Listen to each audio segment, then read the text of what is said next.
करके हृदय को सरल बनाएं और सरल बना करके सेवा करना सीखें, और सेवा करने से ही असली भक्ति का फल मिलता है। भजन बस गा लेना नहीं है, सेवा करना सीखें। इसलिए मैं सेवा करने की बात आई ना तो 3 बात जरूर बोलता हूं। 3 जगह सदैव देना चाहिए, केवल देना चाहिए। पहली जगह बेटी के घर। बेटी के घर कोई भी जाएगा तो देकर के जाता है कि लेकर के आता है? जब भी जाता है तो कुछ लेकर के जाता है, सही कि नहीं? बेटी के घर जब भी जाए तो कुछ लेकर के जाए, और बेटी दामाद घर में आ जाए तो भी कुछ देकर के ही विदा। ये पहला सूत्र। 3 जगह जरूर आपको ही देना है, लेना। पहली जगह जब बेटी के घर जाए तो भी देकर के लेकर के जाए, और बेटी घर में आ जाए तो भी देकर के विदा करें। दूसरा मित्र। मित्र के घर में जाए तो भी कुछ लेकर के जाए। देखिए सुदामा जी अपने मित्र कृष्ण के से मिलने के लिए गए, कथा याद है? अरे वो भजन तो बहुत प्रसिद्ध था ना। कृष्ण के घर में जो कृष्ण था, द्वारकाधीश थे, राजा थे। सुदामा जब उसके घर के लिए चला अपने मित्र से मिलने के लिए तो खाली हाथ जा रहे थे। उसकी पत्नी ने कहा कि सुनो जी, तुम खाली हाथ जा रहे हो तो कुछ लेकर के चलो। उसने कहा कि मैं इतने बड़े राजा, उसको ले क्या दे सकता हूं? तो कहा नहीं, तुम जाओगे तो कृष्ण है, तुम्हारे मित्र हैं, तो कुछ मांगेगा तो तुम क्या दोगे? तो वो जो है उसकी जो पत्नी है उसकी झोली में चावल डाल देती, चावल डाल देती। सुदामा से मिलते हैं, कृष्ण कहते हैं कि भैया मित्र जी, मेरी भाभी ने मेरे लिए कुछ भेजा तो है ना, दो, कुछ तो दो। सुदामा संकुचाते हैं, कहते कि नहीं नहीं, कुछ भी नहीं लाया हूं मैं, कुछ भी मेरे पास नहीं है। कृष्ण ने कहा नहीं, ऐसा हो ही नहीं सकता, मेरी भाभी और मेरे लिए कुछ न भेजे, ऐसा हो ही नहीं सकता। तो आप जानते हैं ना कि मित्र ही एक ऐसा रिश्ता है जहां आदमी जबरदस्ती कर लेता है। मित्र ही एक ऐसा रिश्ता है जहां सब कुछ ओपन कर सकता है। दुनिया में मित्र एक ऐसा रिश्ता, पवित्र रिश्ता है जो बात अपने आप पति को नहीं बता सकते, पत्नी को नहीं बता सकते, माता पिता को भी नहीं बता सकते, जिन बात को अपने भाई और बहन को भी नहीं बता सकते, उन सारी बात को भी आप अपने मित्र से बता लेते हैं। और जिन चीजों को आप अपने भाई से नहीं छीन सकते, पत्नी से भी नहीं छीन सकते, पड़ोसियों से नहीं छीन सकते, उसको भी आप दोस्तों से जबरदस्ती छीन लेते हैं। ये ताकत है, ये सरलता है, ये प्रेम है, और इसी प्रेम का नाम ही मित्रता है।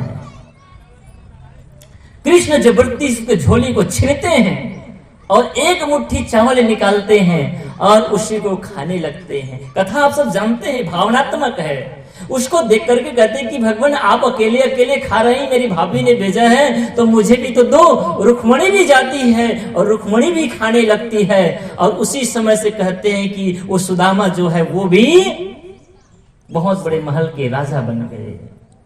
इधर जितना वो कण खाते गए और उतना ही कण क्या हो गया, महल के रूप में तब्दील हो गया। जो देते हैं वही हमको मिलता है। एक बार की बात है, एक भिखारी था, और भिखारी लेना जानता है, कभी देना जानता? आज तक भिखारी को दान देते हुए देखे हैं क्या? मैंने तो नहीं देखा। भिखारी लेना जानता है लेकिन देना। लेकिन एक संत पहुंच गए, कहे भैया मैं आपसे कुछ लेने आया हूं, कुछ दे दो। वो सोचने लगा मैं भिखारी और मेरे से मांगने आया है, मानो उसको परीक्षा ले रहे हैं। वो भिखारी बड़ा चिंतित था, परेशान था। जो कभी देना ना जाना हो वो कभी देता भी नहीं है। इसलिए देना सीखिए, सरल बनना सीखिए। आप जितना देते हैं, देने से धन घटता नहीं है बल्कि बढ़ता है। आपकी हृदय उदार होता है। संत गुरुजन आपको दान करने के लिए बोलते हैं तो इसलिए नहीं बोलते हैं कि वो अपना घर भरना चाहते हैं, आश्रम में बनाना चाहते हैं। बल्कि आपके जीवन को सुगम बनाना चाहते हैं, सरल बनाना चाहते हैं। जब देने की प्रवृत्ति होती है तो आपका मन सरल और सहज होता है और आपके मन में धन के प्रति कोई लिप्सा और अहंकार भी होता नहीं है। दान दिए धन न घटे, नदी न घटे नीर।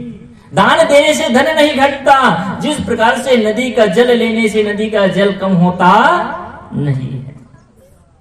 इसलिए दान करना सीखिए। तो वो जो भिखारी था वो बड़ा धर्म संकट में आया। एक मुट्ठी चावल उठा रहा था और उठाते उठाते फिर सोचा रही एक मुट्ठी चावल जा रहा है। उस एक मुट्ठी को धीरे धीरे खसकाते खसकाते एक दाना बचाया। कहे वसंत भगवान यही ले लीजिए मेरे से। चंद्र ले लिए एक दाना, केवल एक दाना संत ले लिए और उसको लेकर के चले गए। और ये जो भिखारी है दिया कितना है? एक दाना। और उस एक दाना को भी सोचते सोचते घर जा रहा है। अरे गजब हो गया, आज तो मेरी लुट गई लुट गई लुट गई। घर जाते समय उदास था, परेशान था, मन मलिन था। उसकी पत्नी निकलती है और कहती है जी आज तो झोली भरा हुआ लगता है, लेकिन तुम उदास क्यों हो, तुम परेशान क्यों हो? वो भिखारी कहता है क्या करूं जी, आज तक जिंदगी भर मैं मांगता आया हूं, देना कभी जाना नहीं, लेकिन आज मुझे देना पड़ गया। उसने कहा कितना दिया? कहे एक दाना चावल दिया मुझे। कि एक दाना चावल और तुम इतना परेशान? अरे आज दूसरे दिन से भी ज्यादा तुम्हारा झोली भरा हुआ है, तुम परेशान क्यों होते हो? उसकी पत्नी समझदार थी, कहे तुम जानती नहीं हो, जो देना जानता नहीं उसकी देने की पीड़ा कितनी होती है उसको पूछो। और वो जोर से वही पटपटक देता है। जब वो जोर से पटकता है तो याद है कि उसी चावल के कण में एक, क्योंकि सांझ का समय था, लाइट जल रही थी, उस लाइट के प्रकाश में एक चमकता हुआ चीज उसी में पड़ा हुआ था। जब उसको उठा करके देखता है तो हीरा था, हीरा का दाना था, एक हीरा। पत्नी कहती है कि ये क्या है जी? बोलते किसने दिया? अरे कौन देगा मुझे, भिखारी को सब तो चावल देने वाला है, ये कैसे आ गया? तो उसकी पत्नी ने कहा देखो तुमने एक चावल का दाना दिया और तुम्हें एक चावल के बराबर तुम्हें हीरा मिल गया। पंडित जी सोचता अगर इतना पहले से पता होता तो सब कुछ दे देता ना, सब कुछ दे दिया होता। यही हम सबके साथ में होता है। देते समय लगता है कि बहुत कुछ जा रहा है, अरे अब देते नहीं। जिस प्रकार के बैंक में आप डिपॉजिट करते हैं, पैसा डालते, फिक्स डिपॉजिट करते हैं, वो पैसा आपको ही लौट कर मिलता है। इसी प्रकार से आप धर्म की कमाई करते हैं, खेती करते हैं, जो आप लगाते वही आपको लौट करके मिलता है। आदमी जीना नहीं जानता है। एक बार की बात है, एक सेठ जी था और उस सेठ का एक नौकर था। लगातार 30 साल तक उसके यहां मेहनत किया। जब 30 साल तक मेहनत किया, उस सेठ का एक लौता ही बेटा था, विदेश में रहता था, जो कभी कभार आता था। सेठ ने सोचा कि यही मेरा देखरेख करता है, यही मेरी सेवा करता है, 30 साल से मेरे यहाँ काम करता है, मेरा बेटा तो विदेश में रहता है, तो मैं कुछ भला करूं। उस नौकर को बुलाया और बुला करके कहा बेटा ऐसा है कि मैं तो बूढ़ा हो चला हूं, लेकिन एक छोटा सा आशियाना बनाना है, छोटा सा घर बनाना है। उस नौकर ने कहा कि मालिक आप इतने बूढ़े हो गए हैं फिर भी आप घर बनाना चाहते हैं? हाँ मुझे एक घर बनाना है, एक सुंदर प्यारा सा घर बनाओ, जितना खर्चा हो करो, लेकिन एक अच्छा सा घर बनाना। बूढ़ा ने उसके हाथ में 15 लाख रुपए दे दिए, एक छोटी सी जगह दे दिए 1000-1200 स्क्वायर फीट, और कहा बेटा इस जगह में सुंदर सा 1 साल का टाइम लेकर के जल्दी करना, देर मत करना, क्या पता शरीर रहे न रहे, इसलिए जल्दी से घर तैयार करना। ध्यान से सुनना इस दृष्टांत को, बड़ा मनोवैज्ञानिक दृष्टांत है। वो जो व्यक्ति था, जो नौकर था, जो 30 साल तक नौकरी कर रहा था, जो एक पैसा की बेईमानी नहीं किया था, ईमानदारी से उसके घर में 30 साल तक काम करता रहा, लेकिन 15 लाख रुपए को पा करके उसका मन पिघल गया, उसके मन में पाप आ गया। उसने सोचा अरे ये बूढ़ा तो कब न जाने टपक जाए, मैंने कभी अपना घर भी ठीक से नहीं बना पाया, आज मुझे अवसर मिला है, कुछ तो मैं हड़प लूं। वो जो नौकर था 15 लाख की जगह में वो 8-9 लाख में ही घर को 2 नंबरी का घर बनाकर खड़ा कर दिया और 5-6 लाख रुपया अपने जेब में डाल दिया। अब जब आदमी बचाएगा तो यही ना होगा, सरकारी पैसा आता है 5 लाख, 2.5 लाख में काम होता है, 2.5 लाख नेता के अंदर चला जाता है। यही होता है, बेईमानी सब जगह है। मैं ऐसा नहीं कहता कि नेता बेईमान होते हैं, अरे जनता भी बेईमान होते हैं, शराब में बिक करके वोट डालते हैं, ये बेईमानी है ना। एक बोतल शराब, एक साड़ी में आप बिक जाते हैं और एक साड़ी के चक्कर में 200 रुपए, क्या पता 100 रुपए की साड़ी आपको देते हैं और उसके चक्कर में आप अपने वोट को बेच देते हैं। रोजगार गारंटी होती लोगों को, मैं कहता हूं कि सरकार आपको 150-200 रुपए की रोजगार गारंटी देते हैं, 2 घंटा भी ठीक से नहीं कमाते हैं, उसके बावजूद भी 10 इंच मुश्किल से का 2 इंच खुदाई करते होंगे। बेईमानी की नहीं है, बेईमानी केवल एक जगह नहीं है, नीचे से ऊपर तक है। जिस देश की जनता बेईमान होगी उस देश के राजा बेईमान होगा ही होगा। अगर बेईमानी समाप्त करना चाहते हैं तो आप सुधर जाइए, आप सही हो जाएं। बेईमानी यहां से आती है।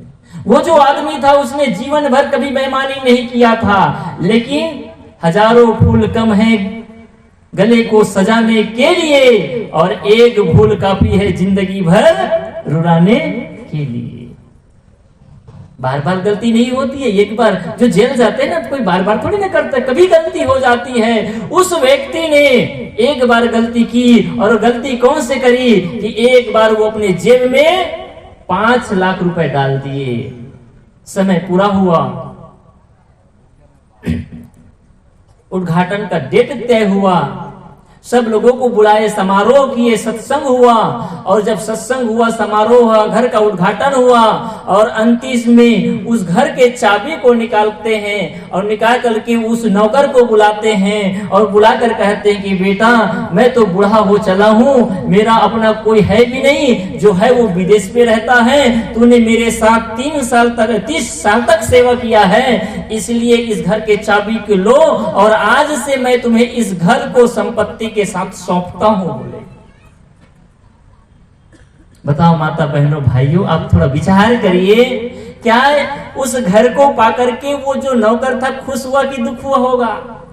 खुशी हुई होगी कि दुख हुआ होगा? क्या हुआ? किस बात के लिए? अरे इतना बढ़िया घर मिल गया, जगह मिल गई, खुशी होनी चाहिए, लेकिन नहीं, वो कहे हे भगवान मैंने क्या कर दिया? पहली गलती तो ये कि मैंने जो कभी 30 साल तक मैंने पाप भी ना किया था, गलती ना की थी, लेकिन आज मेरा मन कैसे बदल गया, कैसे बिगड़ गया, कैसे पाप कर गया। और दूसरी ओर ये सोचने लगा कि हे भगवान कोई तो बता देता कि जिस घर को मैं बनाने जा रहा हूँ वही घर मुझे एक दिन मिलने वाला है, तो अरे मैं उसमें 9 लाख की जगह में 15 लाख क्या 20 लाख भी खर्चा करने के लिए तैयार हो जाता। माता बहनों भाइयों, जिंदगी रूपी संसार में हम आए हैं, ये सुंदर, ये मानव जीवन रूपी हमें सुंदर घर मिला हुआ है, लेकिन इसी को एक पाकर के हमें सुंदर जीवन जीना होता है। लेकिन जब हम कर्म की कमाई करते हैं, गुरु कबीर साहब का जो परम सिद्धांत है, कबीर साहब का सबसे बड़ा सिद्धांत और प्रमाण क्या है, तो आप बताएं। कबीर कमाई आपने निष्फल कभी न जाए, और बोया पेड़ बबूल का तो आम कहां से खाए।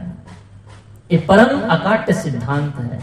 आप जो करते वही आपको लौट करके मिलता है, आप जो देते वही लौट करके मिलता है। वो नौकर ने पर चाहा कि मैं मालिक को लूट लूं, ठग लूं, ठगाया कौन? कबीर आप ठगाइए और न ठगिए कोई, आप ठगा जाइए लेकिन दूसरों को ठगो मत। ये जो कर्म की कमाई वो पीछे नहीं छोड़ता है।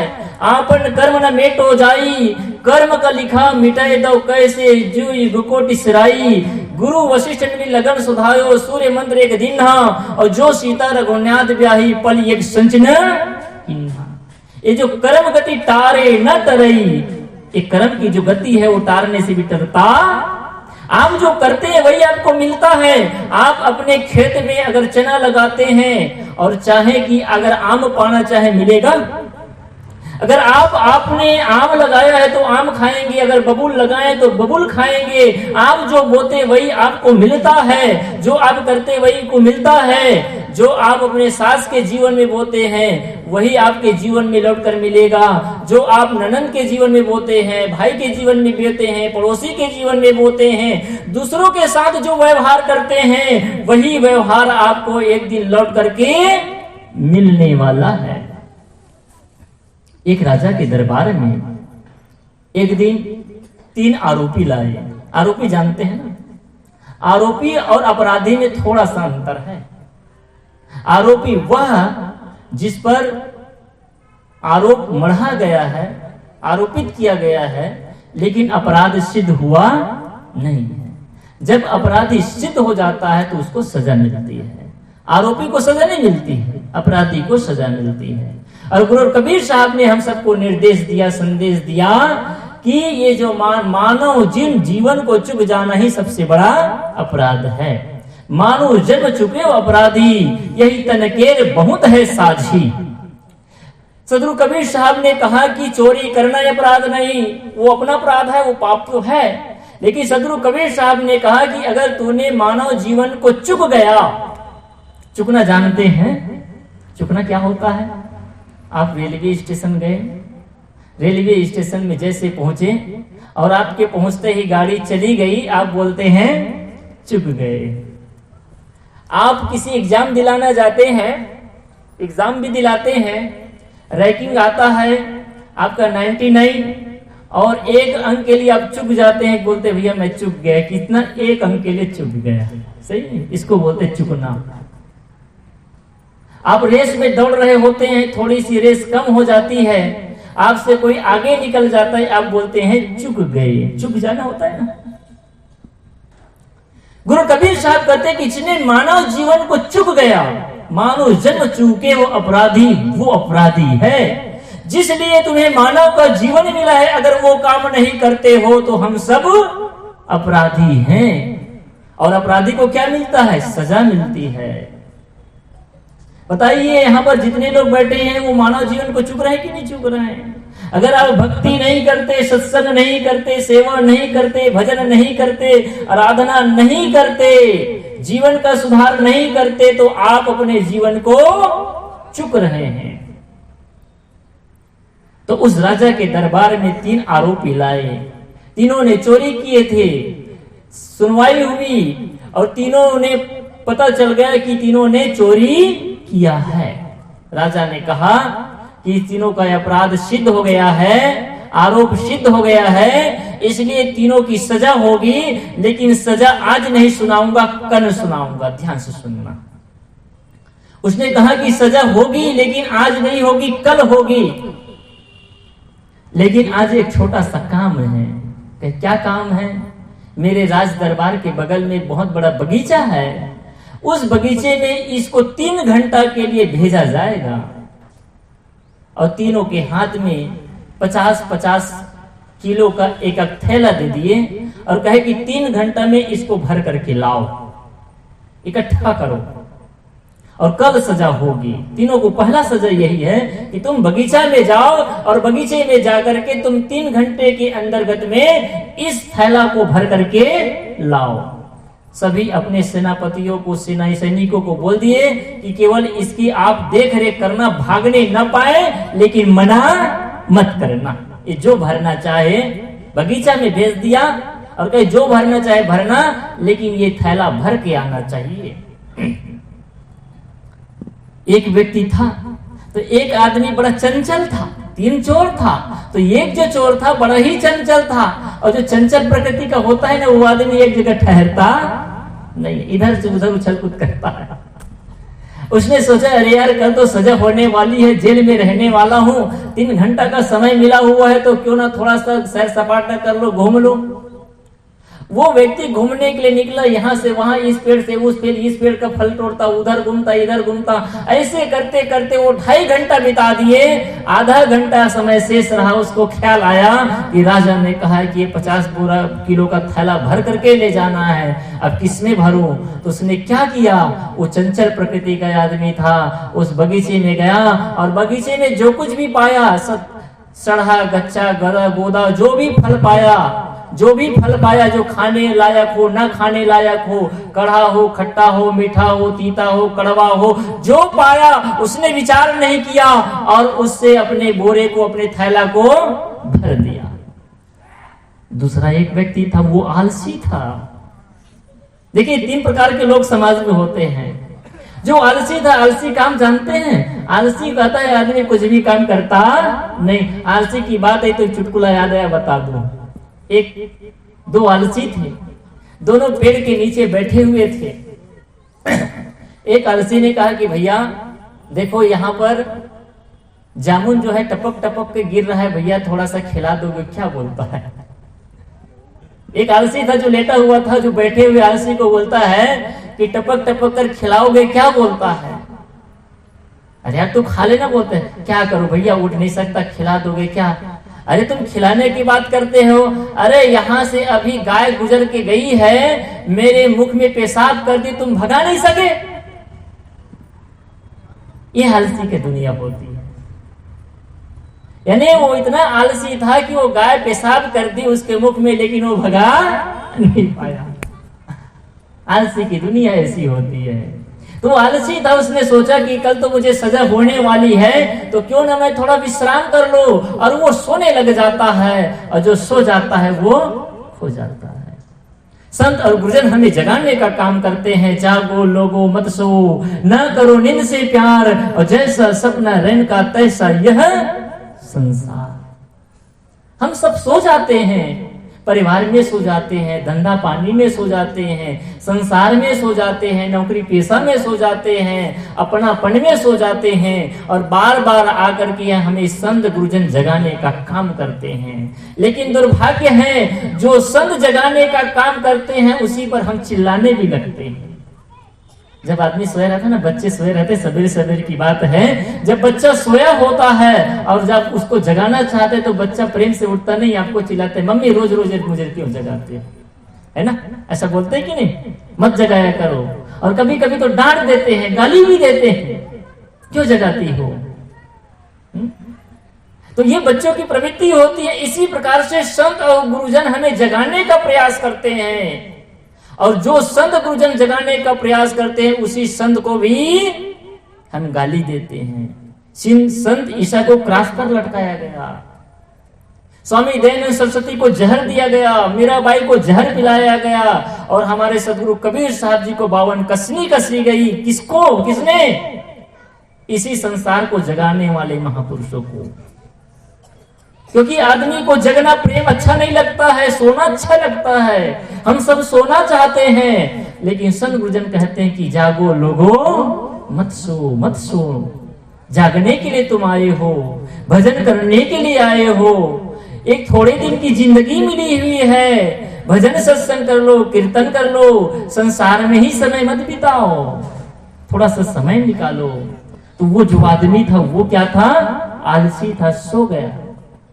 जब सो गया 15 मिनट बचा था शेष, तब नींद खुला।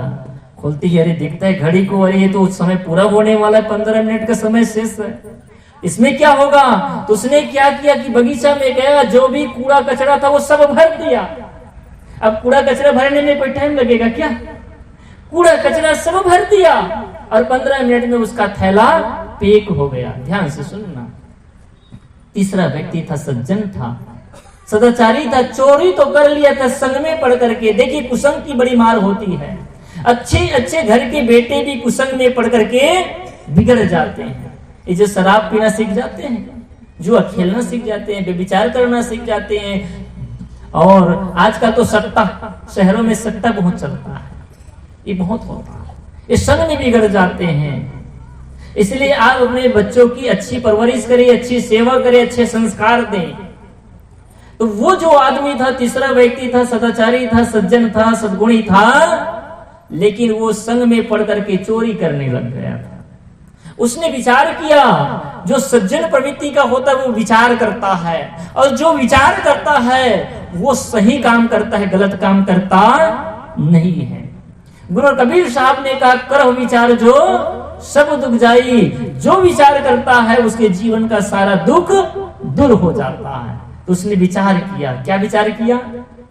राजा ने मुझे इस जंगल में भेजा है, इस बगीचे में भेजा है, और ये थैला पकड़ा करके भेजा है, कुछ लाने के लिए क्या लाना है? उसने सोचा कि चलो राजा ने तो कुछ नहीं बताया, तो कम से कम राजा के लिए सुंदर सुंदर फल को इकट्ठा तो करके ले चलो, भेंट तो दे दूंगा। हो सकता है कि राजा खुश होकर कि मेरी सजा कुछ कम कर दे। और उसने क्या किया? सभी वृक्षों को उन्होंने देखा, परखा, समझा, और सब फल, मीठे मीठे फल को उन्होंने ताजा ताजा फल इकट्ठा करना प्रारंभ किया।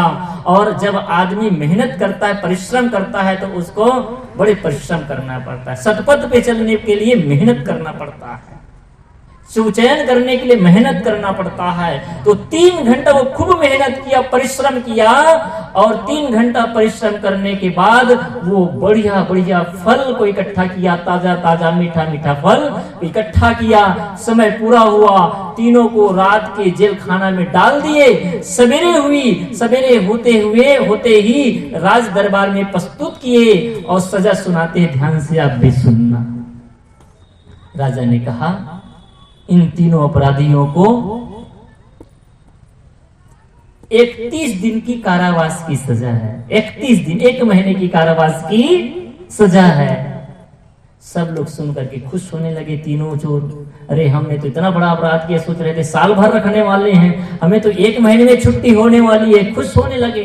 राजा ने कहा, लेकिन ठहरो, आपको समझ लेना चाहिए कि जहां लेकिन, परंतु, बट, किंतु शब्द आ जाए तो समझ लेना कोई समस्या गंभीर है। कोई बोले साहब सब कुछ तो ठीक है, लेकिन, तो समझ लेना कि कोई खतरे की घंटी। कोई कहता है कि बेटा बहुत अच्छा है साहब, लेकिन, तो समझ जाना।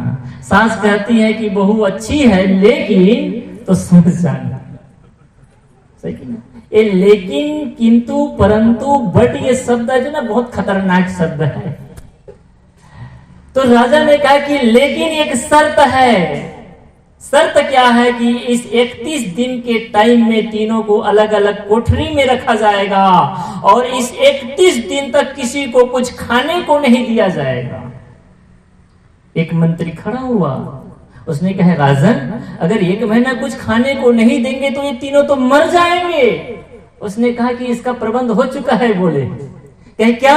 तो ये जो तीनों मेरे बगीचे से लेकर के आया है, उसी से उसको गुजारा करना पड़ेगा। मैं किसी की झोली, किसी की थैला देखने नहीं जाऊंगा, लेकिन जिसने जो लाया है उसी से 1 महीने की गुजारा करना पड़ेगा। तीनों अपराधी को तीनों कैद खाना में रख दिए। जिसके पास केवल कचड़ा था, गंदगी था, वो सोचने लगा, हे भगवान, हे परमात्मा, हे सदगुरु, अगर कोई मुझे ये बता देता कि जिस कचड़े को, जिस गंदगी को मैं बटोर रहा हूं, उसी गंदगी से मुझे गुजारा करना पड़ेगा। अब बताइए, कोई आदमी कितना भी भूखा हो, लेकिन गंदगी तो नहीं खाएगा, कचड़ा तो नहीं खाएगा ना। कोई खाता है क्या? नहीं खाता। वो सिर कुड़ते कुड़ते, पछताते पछताते, हे भगवान, मेरे से कितनी बड़ी गलती हो गई। कोई ये तो बता देता कि जिसको मैं इकट्ठा कर रहा हूं उसी को मुझे एक दिन खाना है, तो मैं भी सुंदर सुंदर फल को इकट्ठा कर लिया होता। पछताते पछताते मर गया। दूसरा जो व्यक्ति था, जो किसी प्रकार का कच्चा, गोदा, सड़ा गला जो भी पाया था, कड़वा, तीता, जो भी फल पाया सबको इकट्ठा कर लिया। कुछ कुछ फल जो बढ़िया मिल गया था, चुन करके उसको 2-4 दिन खाया, और बीमार पड़ के वो भी मर गया। तीसरा जो व्यक्ति था, सुंदर सुंदर फल को किसके लिए इकट्ठा किया था? अपने लिए नहीं, राजा के लिए इकट्ठा किया था। और उस फल को पाया, रोज खाता, ताजा ताजा फल खाता, छांट करके खाता। इसी प्रकार से कभी एक दिन उपवास रहकर दूसरे दिन खाता। इस प्रकार से करते करते 1 महीना गुजार लिया और बढ़िया से वो तंदुरुस्त स्वस्थ होकर के बाहर आ गया। अब बोलेंगे जी वो दोनों तो मूर्ख रहा होगा, सही ना? अरे वो दोनों मूर्ख नहीं था, मूर्ख हम लोग भी हैं। इस संसार रूपी बगीचे में सदगुरु रूपी राजा हमें भेजते हैं 3 घंटा, मतलब 3 पल के लिए, बालपन, जवानी और बुढ़ापन, 3 पल के लिए 3 घंटा ही तो है कि क्या करने के लिए इस संसार में किस लिए भेजे हैं? सुंदर फल को इकट्ठा करने के लिए। गुरु कबीर साहब ने कहा, फूल रहन की टोकरी घोरे खाया घी। हमें इस संसार में क्यों आए हैं? तो फूल को इकट्ठा करने के लिए आए हैं, सद्गुण रूपी फूल को पाने के लिए आए हैं, सुंदर कर्म करने के लिए आए हैं, भक्ति और सत्संग करने के लिए आए हैं, भजन कीर्तन करने के लिए आए हैं, सेवा सत्कार करने के लिए आए हैं। लेकिन इस संसार में आकर के हम भूल जाते हैं, दुर्व्यवहार करते हैं। याद रखिए, जो आप अपने जीवन में जो कर रहे हैं वही आपको भोगना है।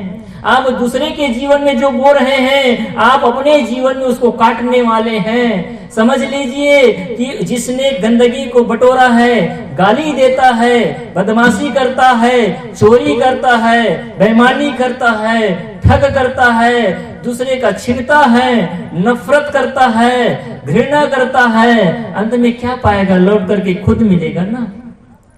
इस संसार में हम जो भी करते हैं वही हमको लौट करके मिलता है। इसलिए आप जो चाहते वही बोना सीखिए। अगर प्रेम चाहते हैं तो प्रेम बोइए, शांति चाहते तो शांति दीजिए, धन चाहते तो धन देना सीखिए। आप जो चाहते, सम्मान चाहते हैं तो सम्मान देना सीखिए, आदर चाहते तो आदर देना सीखिए। आप जो चाहते वही आपको लौट करके मिलता है। अगर आप गाली देते हैं, दूसरे के धन को छीनते हैं, दूसरे को बर्बाद करते हैं, देखिए जलना भी गजब गजब की जलना होता है।